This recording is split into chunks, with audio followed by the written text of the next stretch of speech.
ধর্মের জয় কিভাবে হয়েছিল। আমরা জানি আজকাল যুগের মানুষের কথার কোনো মূল্য নেই, কোনো গুরুত্ব নেই, কিন্তু এমন এক রাজ্যের রাজা ছিলেন, তার কথার খুব মূল্য ছিল এবং গুরুত্ব ছিল, এবং তিনি ধর্মদেবতাকেও জয় করেছিলেন। তো আজকের এই ভিডিওর মাধ্যমে আমরা জানবো ধর্মদেবতাকে তিনি কিভাবে জয় করেছিলেন। নমস্কার বন্ধুরা, হিন্দু গ্রন্থ চ্যানেলটিতে আপনাদের সবাইকে আন্তরিকভাবে স্বাগত জানাচ্ছি। এক রাজা ছিলেন, তিনি খুব ধার্মিক ও ভালো মানুষ ছিলেন, তার কথার খুব দাম ছিল এবং গুরুত্ব ছিল। সেই রাজা একটা বাজার বসালেন, কিন্তু বিক্রেতারা সেই বাজারে যেতে চান না। রাজা ঘোষণা করলেন যে যদি কোনো বিক্রেতা সেই বাজারে পণ্য সামগ্রী বিক্রি করতে যায় আর যদি তা না বিক্রি হয়, তাহলে সন্ধ্যায় রাজা সেসব অবিকৃত জিনিসগুলো কিনে নিয়ে আসবে। গ্রামের এক জৈনিক শিল্পী ওই বাজারে অলক্ষ্মীর মূর্তি একটি বিক্রি করতে এনেছিলেন। সন্ধে পর্যন্ত সেই মূর্তিটি বিক্রি হলো না, কারণ অলক্ষ্মীর মূর্তি ছিল যে। অলক্ষ্মীর মূর্তি তো আর কেউ ঘরে নিয়ে যায় না। সন্ধ্যের দিকে রাজা ওই অলক্ষ্মীর মূর্তিটিকে কিনে নিল। রাজা যে কথা দিয়েছিল তাই অলক্ষ্মীর মূর্তিটি কিনে নিল। তারপর রাজা শুনতে পেল কে এক মহিলা কান্না করছেন। রাজা এগিয়ে গিয়ে দেখলেন সত্যি একজন মহিলা কান্না করছেন আর রাজপ্রাসাদ থেকে বেরিয়ে যাচ্ছেন। রাজা জিজ্ঞেস করলেন, মা তুমি কাঁদছো কেন, আর তুমি কেনই বা এত রাতে বাড়ির বাইরে চলে যাচ্ছ? তখন মহিলাটি বললেন, আমি রাজলক্ষ্মী গো, এই ঘরে তুমি অলক্ষ্মীকে এনে রেখেছো, আমি থাকি কি করে এখানে? আমি আর এখানে থাকতে পারবো না। রাজা বললেন, অলক্ষ্মীকে এই জন্য রাখা হয়েছে যে আমি কথা দিয়েছিলাম বাজারে অবিকৃত পণ্য সামগ্রী আমি কিনে নিয়ে আসব, তাই ওটা আমি কিনে নিয়ে এলাম। লক্ষ্মী বললেন, যাই হোক, এই অবস্থায় আমি আর থাকবো না। তখন রাজা বললেন, আমি তো ধর্মের পথে রয়েছি, আমি তো কোনো অন্যায় করিনি। তবুও লক্ষ্মী বললেন, না আমি আর থাকবো না। তখন রাজা বললেন, ঠিক আছে, তুমি যা ইচ্ছে তাই করো। এই কথা শুনে লক্ষ্মী চলে গেল।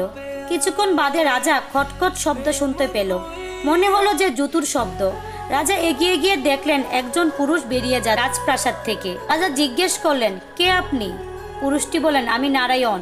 রাজা বললেন, কি ব্যাপার? নারায়ণ বললেন, লক্ষ্মী যখন চলে গেল তখন আমি কি করে থাকি? আমিও চলে যাচ্ছি। রাজা জিজ্ঞেস করলেন, আপনি কেন যাচ্ছেন? নারায়ণ বললেন, অলক্ষ্মীকে রেখেছো কেন? রাজা বললেন, ধর্মের জন্য রেখেছি, প্রতিশ্রুতি দিয়েছিলাম তাই রেখেছি। নারায়ণ বললেন, যাই হোক, আমি আর থাকবো না। রাজা বললেন, আপনার যা ইচ্ছে করুন। নারায়ণ চলে গেল।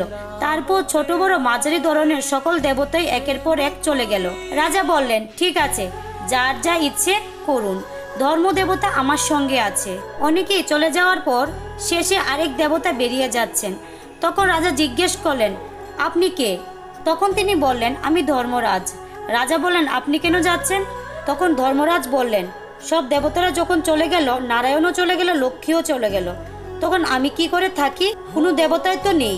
তখন রাজা বললেন, দেখুন ধর্মরাজ, আপনি যেতে পারেন না, কেননা আপনার জন্যই তো আমি অলক্ষ্মীকে রেখেছি, তাই আপনি কি করে যেতে পারেন? ধর্ম বলেন, হ্যাঁ রাজা, তুমি ঠিক বলেছ, ঠিক আছে, আমি থেকে যাচ্ছি।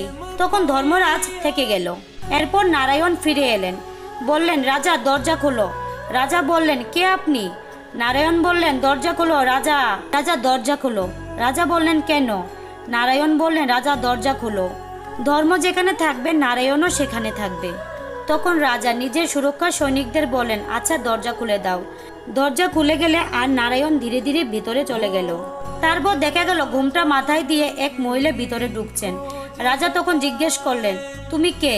মহিলা বললেন, আমি রাজলক্ষ্মী গো। রাজা বললেন, তুমি তো চলে গিয়েছিলে।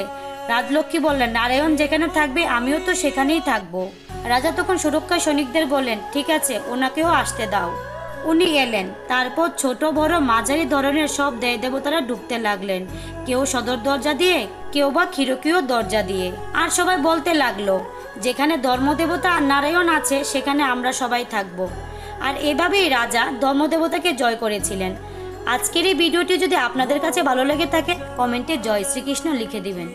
আপনারা সবাই ভালো থাকবেন, সুস্থ থাকবেন।